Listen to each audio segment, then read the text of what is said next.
Good morning. It's Friday, May 2nd, 2025. And finally, we're getting some beautiful colors starting. They haven't really done a lot yet, but you can see these are the haskips we have. Honeyberry, they're in bloom. For some reason, some of them are a little bit small. Maybe it's because we had a deer visitor who chewed a whole bunch of the plant. So this right here is a boreal beast, and it's not much of a beast, but boreal beauty looks great. So as long as we get the bees and other pollinators on both of them, and whatever, we also have here the aurora. So the aurora should also pollinate, even though they're supposed to be from a different pollinating time of year. In Montana, it seems like they all pollinate, they all basically open at the same time. And that also goes for indigo gem. So yeah, things haven't opened yet fully because we've had very cold mornings in a cold week, but I just love it right now, even the way it is, because it's kind of like looking at little jewels on this flowering almond.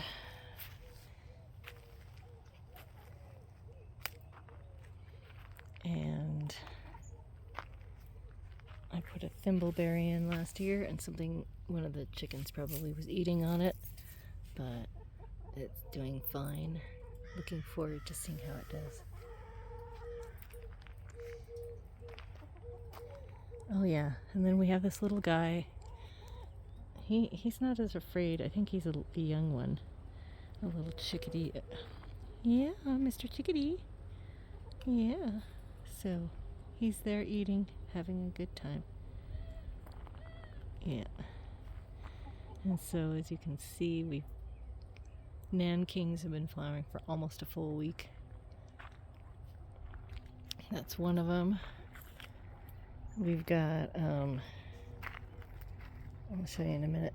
Some of the other nankings are in the neighbor's yard, but these guys should all flower soon.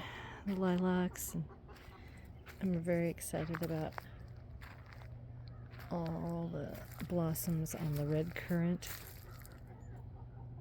I really look forward to having some good red currants. I'm worried about not getting enough moisture this summer, but we'll see how it goes. And then in the distance, you can see more Nanking cherry bushes. The neighbor decided that they liked them a lot because they produce really flavorful cherries that are great in jams and great for sauces. The only issue is that they have small pits. And then last year, our cherry tree was suffering from an early cold snap. And as long as things don't do what they did last year, we've got a lot of new growth at the very top, especially up in here. So I think the cherry is going to recover fine. We're not going to do anything to it. Just let it have another year of recovery. And then next year, prune out what hasn't survived. Oh, my thumb is in the way.